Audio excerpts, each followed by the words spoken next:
I haven't got long today, the weather's to be absolutely naff, but I'm gonna wire this stuff in because we're pulling in a ton of solar and might as well be plugging things in, charging things up with a USB, and then it gives me the voltage here instead of having to go underneath to check the solar charge controller.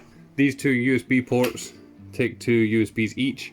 It's rated for 2.4 amps. It's not clear if it's 2.4 amps total or 2.4 amps per USB.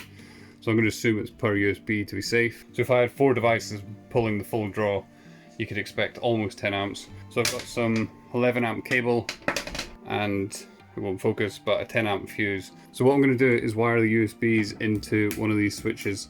I want to be able to turn these off because they have lights on them. See these little strips next to them? They're actually lights. So during the night I don't want that lighting up the roof. I want to be able to turn them off. So I'm going to wire them together onto the 11 amp wire, and then I'm going to put it into that one, I suppose, because it says accessory. Might as well already use the one labelled. And then in the fuse slot for that one, I'll put the 10 amp fuse. The cable's going to be really short, so the 11 amp should be okay. If you were running it a long distance, then you'd probably want to bulk it up an extra level. The other thing that I need to do is actually wire the panel in. So I have some 21 amp. So this panel, it was kind of hard to find. I was looking online and in the description they weren't particularly clear on how much power that can draw at one time. So it was saying 15 amps, but it was talking as if each of the sockets, you know, the 5 switches can take 15 amps. But then it had a 15 amp cutout. So I'm assuming that the cables that connect to this to power it, there's probably a 15 amp fuse on that, which means that's 15 amp total. So if I was drawing 10 amps for these two and then had lights and fan and other things on, if it goes over 15, it's going to blow the fuse on that. So I need to keep that in mind when using stuff. It's fine if the fuse goes, they cost pennies, I've got loads of them, but I just need to be aware that the fuse might go if I have everything turned on that panel. So I've got 21 amp wire, so that'll carry the 15 amps for that, no problem at all. And then I'll wire that into the fuse box that's underneath there. And like I say, I think there's a fuse in that. It'll blow when it hits 15 amps. So what I'll do is I'll just put a 15 amp in the fuse box too. So either the fuse in the fuse box will go or the fuse in the device. And if it hasn't got one, then at least it's protected by the fuse box. This came with the original van, and this is something else I'm going to try and do today. I'm going to try and install this in the garage on the wall, probably with that side shining into the garage, so that I can light up underneath the garage and see more. So this is a 22 gauge wire. I've looked up online, says it can carry 7 amps. I don't know what this draws, but I'm going to try it with a 5 amp fuse because it's just increments you get with fuses. So 5 is the closest that's going to protect that cable. It's an LED light, so it probably uses 1 or 2 amps to be honest. And lastly, I've got the cable that connects to the inverter. It just plugs into the back of this, goes into the inverter, and then lets me power on from up here. So I'll be wiring that in. So I'll try to film what I can, but that's why I'm kind of describing in depth what I'm about to do, because it might be hard to film it while I'm doing it. But I'll film what I can, and then I'll update on what I did, and if I run into any errors or make any changes to what I just described. So in a minute I'll show you how I've wired all this together, but first of all I'll show you how it works. So this voltage thing and these switches, they've all got blue lights on them, and when you try to sleep it is a nightmare. It's surprisingly bright. So instead of that I put a switch on the inside of here which turns this on and off. Give that a flick and there we go. That's not actually flashing, it's the refresh rate of the camera. When you're looking at it, it's perfectly still. It's not flashing like that. So yeah, basically I've got all these switches now. You can see the blue lights coming on. They all work. So I've wired these in so that I can turn them off and on. And basically I've wired them to this switch here, which is just titled accessory. So when I switch that on, see the lights come on. When I switch it off, they go off. And then of course, if they're on, but I turn off the control panel, then they're also off. So it's all wired in so that there's that main switch. And just to demonstrate, if I open that up, plug this cable in, it's connected to this battery pack. I've got a piece of wood on it because it's got a solar panel. So you see how it says it's charging, it's because there's light hitting this panel. But if I cover that up, you can see the power's off. When I flick that on, the lights come on there, and then my battery pack starts to charge. So that system all seems to be working absolutely fine. Anyway, let's go underneath and I'll try and explain how I put this together quickly. Okay, so it's a bit of a tangled mess, but I should be able to explain. So I've got a positive and negative connected to the fuse system with 15 amps. That's 15 amps to protect the control panel up there. The cable runs up here. I've not positioned it yet. but it runs up into the system, and I kind of hate these control panels because they're just so messy, but I'm gonna have a piece of wood blocking this all off, so it'll be fine. Basically, the positive comes in and it goes up to that switch, and then positive comes out of the switch, which is this red one here, and connects inside here to a block which is connected to the live of the panel. I know this is all a bit tricky to see. Then the negative of the panel also goes through this block. There's two separate connectors, and then the negative comes out here and goes to my homemade bus bar, because I didn't have another one, and I've realized that all of the devices that connect to these positives are going to need to go to a negative, so I might as well have a negative nice and close. That bus bar is obviously connected to the negative that goes back down here to the fuse system. So that's how the switch turns the control panel on or off and how it gets its power source. I then have the USBs, which are, you probably can't see the negatives, but there's two live cables here and two negative cables behind it, and I've wired them together. So the two lives go into the switch, which is the last of these connectors. It's fused with 10 amps in here. Then the negatives are wired together, connected with one of those little connectors, and then runs to the bus bar. And then the last thing is the switch, but basically that also goes to the bus bar because the switch needs a negative in order to run that tiny little lie on it. So yeah, it looks like a bit of a mess, but unfortunately those panels, the back side of them, are pretty hideous. I can see why some people mount their electrics on a board that's in front of another one so that they can then drill holes and tuck all the cables behind, because it's not very pretty. But basically what it means now is I've got 4 of these left for the other 4 switches, because it's a 5 switch panel that I can connect to whatever I want. So realistically it's just going to be a few sets of lights around the bed. And I think that'll be it, because of course I've got this cable here that runs to the kitchen of the van, so that'll run the pump, the fan, and some lights. So realistically this is just going to be a couple sets of lights, then a couple spare switches. But my next step is taking this little light, and I think I'm going to mount it there maybe. This is basically going to light the underside of the garage. So I'll be cutting these connectors off and connecting my own cable and running it to here, because it's got its own switch on it, so I'm not going to need to wire a switch in, which is nice. I looked it up and this cable can carry 7 amps. So I'll put a 5 amp fuse, connect this up with a wire, tack the wire around so it's out the way, and then screw that up into the corner and see if that works. So you can't see it, but on this side of the inverter there is a socket for this little cable. I'm going to plug that in, and then I'm going to plug it in right up there into that box, which is the switch for it, and then I'll be able to turn this on and off from the bedside. Good morning guys, it looks like a dry day today, so I'm going to try and do some odd jobs. I'm going to paint the back step, make it black. I'd already sanded it back, but I haven't yet painted it, so I'm going to quickly go into that. I have just went and done some polyfiller in all these gaps on the counter here. Unfortunately the black polyfiller dries really grey, which is a bit naff. I've been trying to wash away as much of it as I possibly can, because usually with polyfiller you leave a little ridge and then you sand that back. But the grain on this is so deep that it's just kind of collecting it all and it's giving it grey streaks. I mean, it's not going to look bad. Grey's not exactly a kind of offensive colour, it's not like bright pink or something. It should be fine. Another one of the odd jobs. I'm going to try and fit the sink.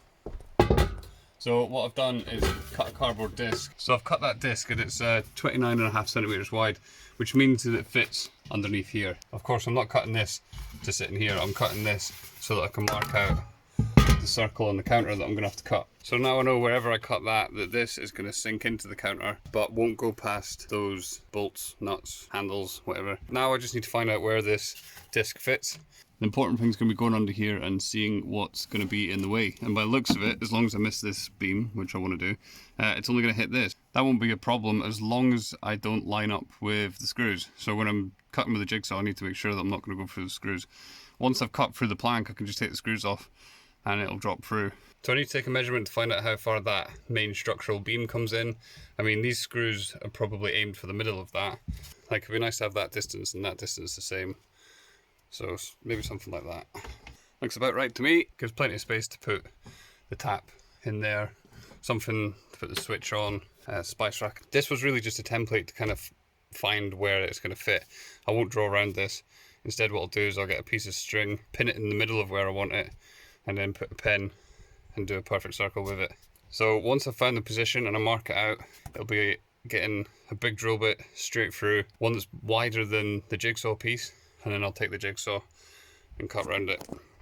Whenever you cut a circle with a jigsaw, you have to always be turning your wrist. Never stop turning your wrist, otherwise immediately you've got a straight line and it's going to look naff.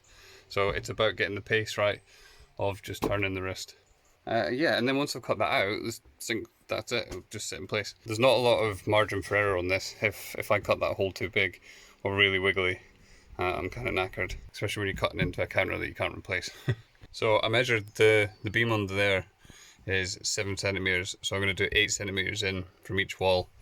I've just quickly measured 14.75, which is half of 29.5, and done cross on each side to find the middle. Then I'll just take one of these little, I can't remember what they call them, but it's for marking where you're going to drill or screw or whatever. So I'm going to put that smack bang in the middle once this disc is in position, and then just hit it with a hammer to mark on the wood. Then I'll be able to take a small nail or a pin and put a loop of string and pull the piece of string out, and then make a loop for the pen, and then you can just do a circle.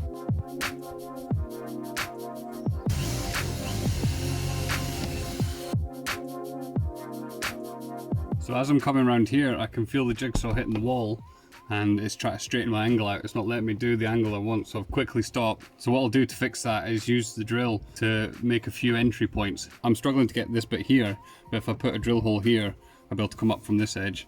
So yeah, I'll be kind of coming from all angles, trying to make sure I get every single bit of the circle.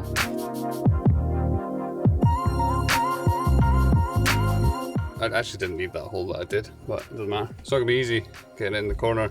What I might have to do is kind of cut sections up like this and use chisel to get them off or something, I don't know. We'll see what I can't reach, but that's as far as I could get from that direction before it started hitting the wall there. I've just seen there's a straight line there. See, that's what happens if you don't keep turning your wrist, you know, a little bit of straight edge. Luckily I've come on the inside, so I'll be able to use the hobby drill and just kind of bore out some of that. But anyway, I've just felt that slow down, which means I've hit the plank under there, if you can see. So really, I should be getting a longer saw bit on so that it cuts through the whole of that. We'll need to keep checking to see if it's going to hit those screws. It's going to get close. Right, so it looks like I'm going to hit that screw, so I'm going to get it out. Right, that's as far as I can come on that side and on that side. So we've got this to tackle without using the jigsaw, basically, because I can't get it in. So what I'll do is take the jigsaw and basically cut a triangle so that this piece of wood can fall out. It won't be a triangle, I'm just going to come in at a mad angle from both sides, and then that will fall away, and then it'll be a matter of figuring out how to clean that up. Something I forgot about, there's a partition in there. It's not really a problem though, if you can see in there, come on front, that's the side of the drawer, but this partition was just to kind of separate off the area. All I'll have to do is cut a section of that out for the sink. Easiest option is probably marking the two edges and then unscrewing it, taking it out and just cutting a big square out for the sink to sit in. So as you can see, this is the section that I need to get off.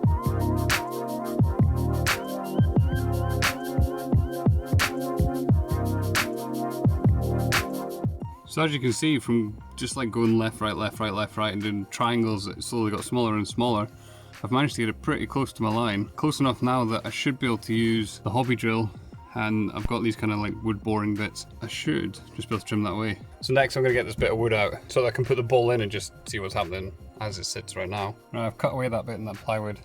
Moment of truth. Sweet, it fits. You can see it's not a perfect meet, but I'm not finished yet. I need to take all that down, that bit there, and then see how it fits. Then it'll just be a case of gently sanding until it's closer to a perfect circle.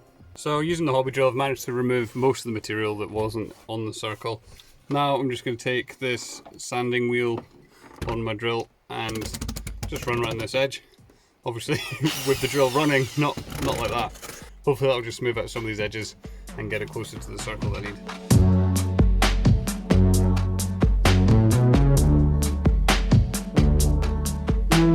So my next step is taking a nice fine sandpaper and doing it all by hand and just kind of sanding this back, try to get rid of as much of the grey as I can, and then getting a clear coat on it.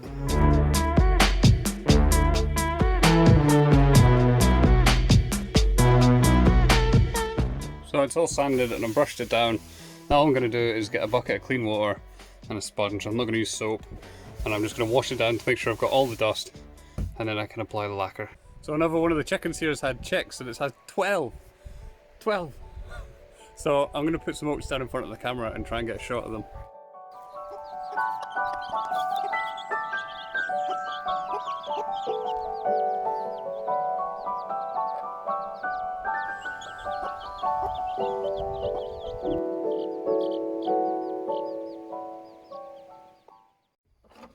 Right, now the counter's dried out, I'm going to do a coat of clear coat.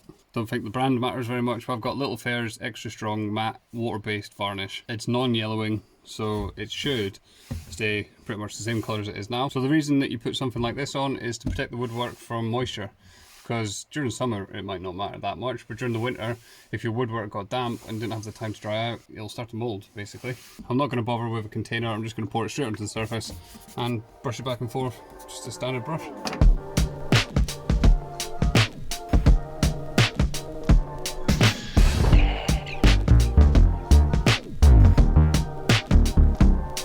Why varnish shows up blue until it dries, I don't really know, but the only thing you want to look for is bits like this, where there's little drips that have gathered. If you get them now, it's a lot easier. But yeah, I'm going to let that dry, then send it back really lightly and apply a second coat, and that'll be it. It's almost dry, you can see in the little holes, it's still got little pockets to dry, but the flat surfaces, they're nice and dry. While I was at it, I also did this. Focusing on the bottom edge, so it's slightly protected, because there's going to be cans and stuff in there. And soy sauce, for some reason soy sauce always leaks, so yeah, it'll protect it a little bit. I'm only doing one coat, I don't want to use too much of the stuff. So that's all dry now, I'm going to go back in. Looking forward to getting handles on there. But yeah, that gives you an idea what the colours could be like. Yeah, it's not the perfect countertop, but it's free, and you know that's what this build's about. It's about doing stuff on a budget and recycling as much as possible. Did buy that though, because it's awesome, but it's also recycled. It wasn't made for the van. So now I'm gonna make a spice rack. These are actually oak bed slats, if you believe that. Some bits of shed and some pallet wood. I've just burnt a bit to see how that comes up. So yeah, basically I'm gonna build a spice rack out of that, oil it all up, and then get it in there.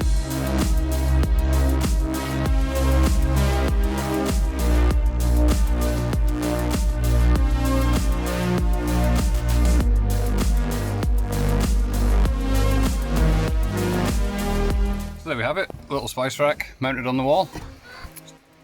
Sorry, that was a chicken. Pretty straightforward, it's just some struts that are going to keep the spices in, the shelf to put the spices on, and I've done the measurements so that it will hold, you know, so many across, because most of the spices we've got are all the same size, which makes it easier. But yeah, that's the job done really. Got a few things arriving, like this for example. This basically adapts the size of this, which is going to be the tap, to the size of the pipe that's underneath there.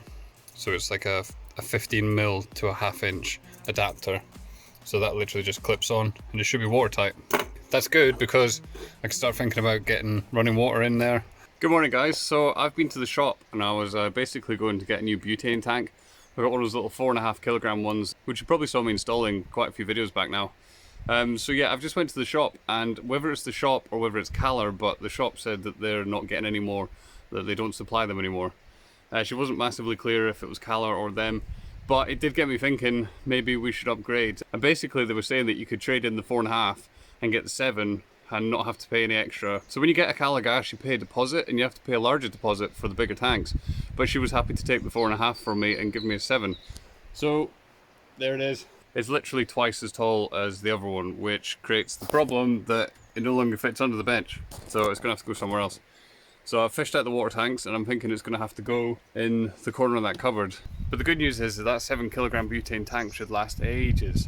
I think for the little 4.5 one, we'd replace that maybe 4 times a year, so that should last, yeah, maybe three of them a year. Which means having it right at the back of that cabinet and hard to access isn't really a problem, because I'm not going to have to do it that often. I also need to put a hole in this counter at some point, big enough to feed this gas pipe through, and that's going to go down to the gas tank, which is now situated in there, which is also going to need to be strapped in. So I need to put some sort of bracket or something on the wall there, so that I can tuck it into that corner and tighten it up, make it nice and safe. So there's a few things on the to-do list. I need to get the tap fitted with the switch. I've also had this arrive, which is some seriously heavy duty cable. And this is for the battery to battery charger that I'm going to install soon, but leave that for now. So I'm kind of at a point now where there's several things to do and it's hard to figure out which one to do. I reckon I'm inclined to finish the walls off first. I still haven't finished partitioning these bits off. As you can see, it's just completely empty. I'm kind of holding off doing that because I still need to install some electrics. But anyway, I think I need to finish off the wall a bit because I'm going to be building over stuff. It's going to be a lot easier putting carpet and stuff in place and then building over the top of it than it is trying to get the carpet snug up against it. I'm considering the next step being carpeting all the way up around this edge and down the other side. And then I've got a little bit of wallpaper here left from our other van. We just went and replaced the old wallpaper on the roof just for when we sell it. So I'm hoping there's enough on that we could cover that area with just wallpaper basically. There's going to be a cabinet that comes up here as well and then along there, so we're kind of only covering that space. So it's possible. I need to measure it up. It's going to be a wall hang, like a tapestry, kind of, you know, one of those kind of hippie tapestry things. That's going to cover that area there, and then this edge here will be carpeted just like on the other side. So yeah, I'm kind of just going to crack on putting some carpeting on. I don't really need to show you guys how it works. It's pretty straightforward. Using carpet spray glue and carpet and scissors, you just cut it to the shape, spray glue it down. The carpet itself is really stretchy, so you can sort of, if you've fallen short, you can sort of tug it a bit, and you'll gain that extra couple mil or centimetre that you need. And yeah, I'll show you when that's done.